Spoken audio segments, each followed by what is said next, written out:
Good morning friend. आप लोग कैसे हो? अच्छे होंगे। आज मैं आर्टिकल डिस्कस करूँगा। आज का पेपर है, लेकिन इसे बढ़ने से पहले मैं आपसे कहता हूँ कि मेरे चैनल को ज़रूर सब्सक्राइब करें। आपको बीपीएससी से लेके यूपीएससी अदर एग्ज़ाम की नोट्स, पीडीएफ, वीडियो सब मिलेगा, तो आप लोग ज़रूर सब्सक्राइब करें। चलते हैं, शुरू करते हैं। आज का आर्टिकल है कि क्षेत्रीय राजनीति का हथियार हौती लड़ाके के बीच में। पेपर में सुनते होंगे बार बार कि हौती जो है वो लाल सागर में जितने भी अटैक हो रहे हैं, करते जा रहे हैं। लाल सागर बहुत इम्पोर्टेंट है, तो इसके बारे में डिस्कस चलते हैं। एक बहुत अच्छा कहें तो सैद्धांतिक व्यक्ति थे, जिसका नाम था, जर्मन सैद्धांतिक व्यक्ति थे, कार्ल वान क्लाटविट्ज़ ने कहा था, राजनीतिक वह गर्भाशय है जिससे युद्ध विकसित होता है। आप इसको समझिएगा, ऐसा क्यों कह रहा है, मैं इस पॉइंट से लिया हूँ। लाल सागर में क्या करता है, हौती जो है, हौती ये पश्चिमी देश जितना भी है, उनको ये अपना ताकत दिखाते हैं हथियारों से।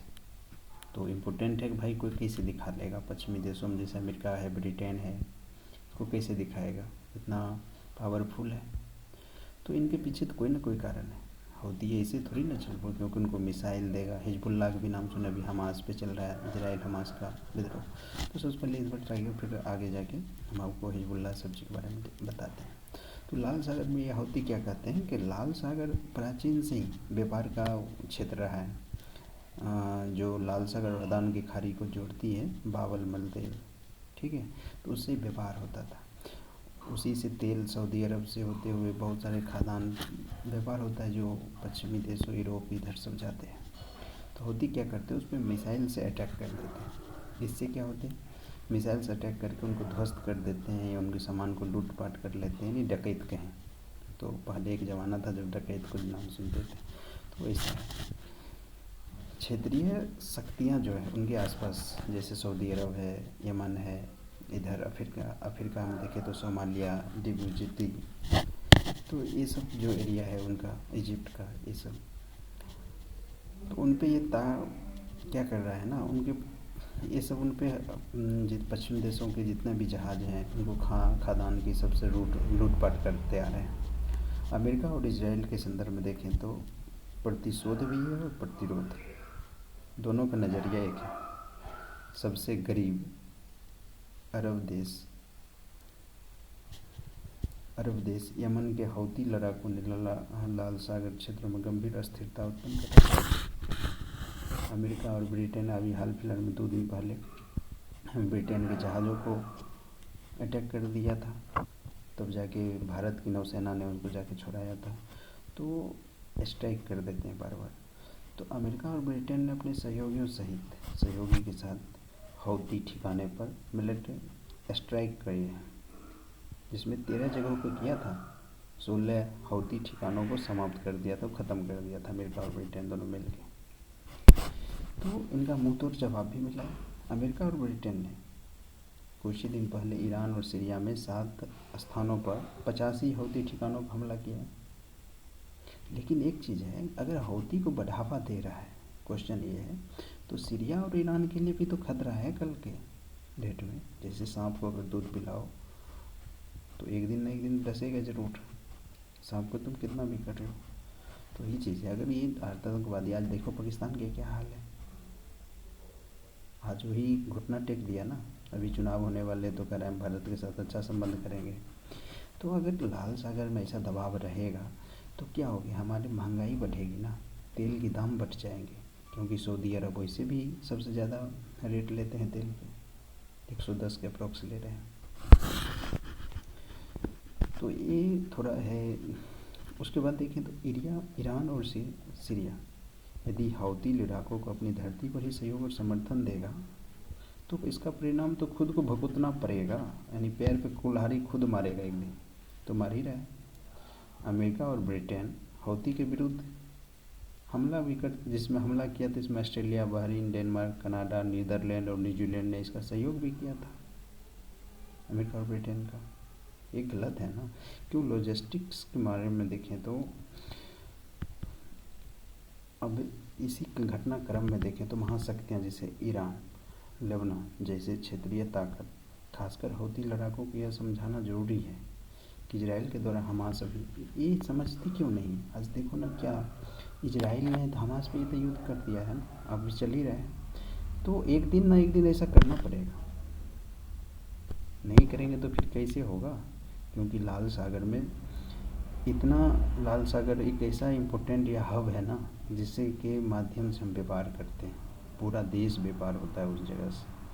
ग्लोबल एनर्जी सप्लाई ठप हो जाएगी और ये ठप होने के बाद महंगाई बढ़ेगी, तेल के दाम बढ़ेंगे, खाद्य पदार्थ जैसे देखो बहुत सारे खाद्य पदार्थ हैं ना जो उसको हम 1 से 2 दिन स्टोर कर सकते हैं, ज़्यादा दिन स्टोर नहीं करेंगे। जैसे आपसे कुछ दिन पहले आप नाम सुनेंगे सुएज नहर में हवाई जहाज़ फंस गई थी, नहीं हवाई जहाज़ सॉरी जहाज़ फंस गया था, पनिया जहाज़।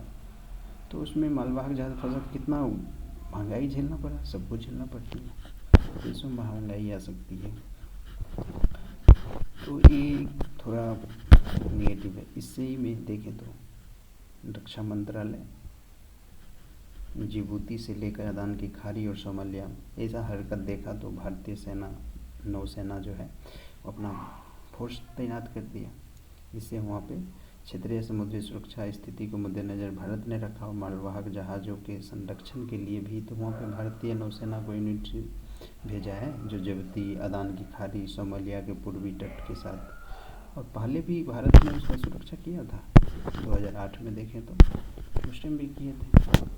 तो भारत पहले भी अदान की खाड़ी को PI-8 सर्विलांस एयरक्राफ्ट से तैनात कर चुका था। भारत का प्राथमिक उद्देश्य है समुद्री डकैत और वाणिज्य समुद्री जहाज पर होने वाले ईरान समर्थित हौती हमले को रोकना है। भारत का प्राथमिक उद्देश्य है।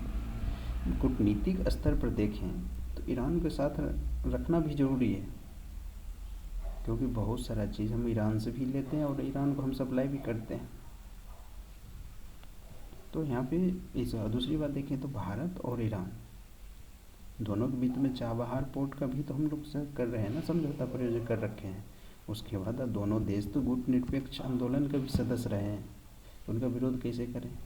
तो उनको साथ हम लेके हम हौती को दबाना है। तो इस चीज़ को लेके गंभीरता का सवाल है। अब हौती का उद्देश्य क्या है, हमला क्यों कर रहा है, ये भी तो क्वेश्चन है।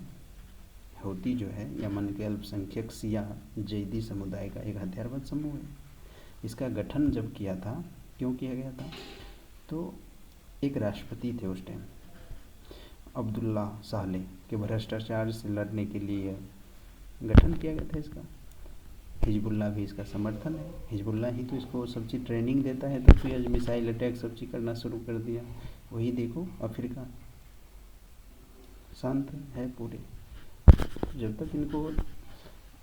उसके बाद देखें तो ईरान के सहयोगी भी बताते हैं सऊदी अरब से, तो कब से कब इनके झगड़ा चल रहे हैं, आज से थोड़ी ना चल रहे हैं।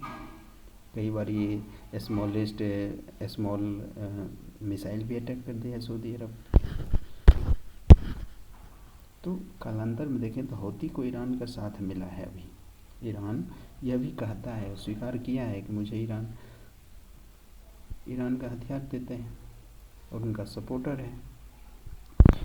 अगर उसके क्षेत्रीय दलों के जितना भी क्षेत्रीय देश है, हौती है, जॉर्डन है, सीरिया है, ईरान है, इराक है, ये सब जितना भी है, सऊदी अरब, यमन, तो ये लोग उन पे दबाव बना के इसको ख़त्म कर सकते हैं एक मध्यस्थता मिला के। तो ये सिक्योरिटी का मामला है, बहुत प्रॉब्लम होगा। लेकिन हथियार की सप्लाई करने का अर्थ भी है संयुक्त राष्ट्र खुद ने बोला है कि इसका उल्लंघन हो रहा है जो समझौता हुआ था। ईरान इन सभी को खारिज कर दिया है बात को। लेकिन 12% हिस्सा अगर मैं देखूं तो दुनिया भर में तेल का आयात जो होती है ना, 12% हम लाल सागर से करते हैं। मैं अभी आपको पिक भी दिखाऊंगा लाल सागर कहाँ है क्या है। जैसे आप ये देख रहे हैं, ये लाल सागर है पूरा। मैं इसमें आपको पिक बना देता हूँ। देखो ये लाल सागर है और ये जो है ना ये लाल सागर है, ठीक, लाल सागर। ये गलती, ये सोमालिया है, ये सोमालिया है, ये यमन है, ये सऊदी अरब है। हौती यहाँ से अटैक करते हैं इस जगह से, और भारत ने अभी सेना को जो तैनात किया है इस जगह और डिजिबूटी है इस जगह है, जो बाबल मलदेव जल संधि है इसी जगह। उसके बाद देखो हरमुज जल संधि, मैं आपको दिखा देता हूँ। हरमुज जल संधि कहाँ पे है? हरमुज जल संधि इस जगह है। हरमुज जल संधि फारस की खाड़ी ओमान के बीच में, इस जगह हरमुज जल संधि है, जो फारस की खाड़ी और ओमान को जोड़ती है।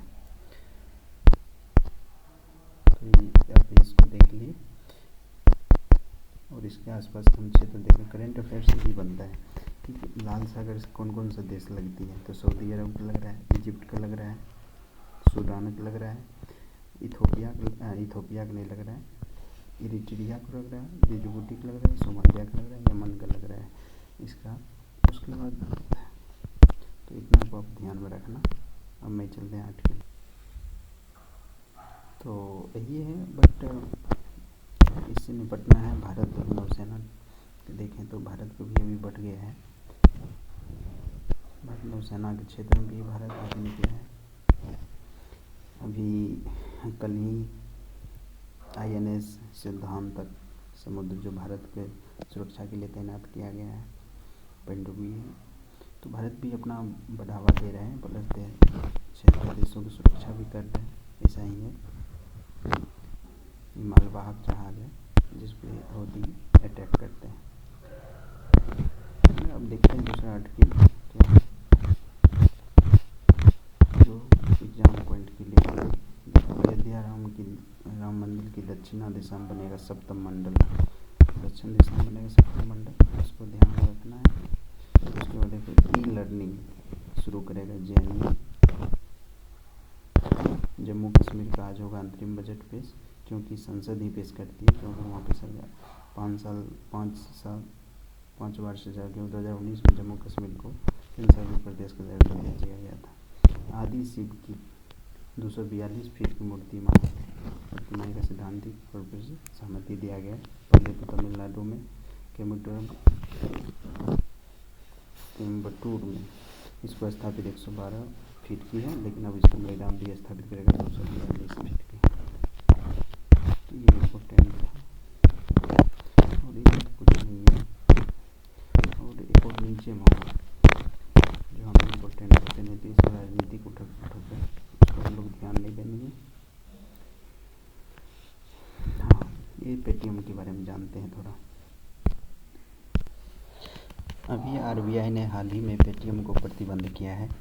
तो पेटीएम पेमेंट्स बैंक, तो पेमेंट्स बैंक के बारे में जानेंगे। पेमेंट्स बैंक जो है ना, मैं बताता हूँ, ये RBI द्वारा हाल ही में कृषि क्रेडिट जोखिम के छोटे पैमाने पर संचालित होता है।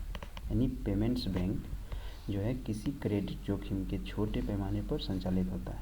इसकी स्थापना जो हुआ था वो इम्पोर्टेंट है, नचिकेता मोड समिति पे हुआ था। नचिकेता मोड समिति, इसकी स्थापना किया गया था समिति, ठीक है, नचिकेता मोड समिति की। इसका उद्देश्य क्या था पेमेंट्स बैंक लाने का? तो उद्देश्य था बैंक रहित और कम बैंकिंग, यानी जहाँ पे सुविधा ऐसा नहीं है तो वहाँ पे ट्रांसफ़र करने के लिए श्रम बल मदद करके समावेशन को आगे बढ़ाने के लिए इसको बनाया गया था। यह जो गठन किया गया था कंपनी अधिनियम 2013 की सार्वजनिक लिमिटेड कंपनी पंजीकृत किया गया है इसको। इतना इसके बारे में जानते हैं, नेक्स्ट आर्टिकल को बात करेंगे आप।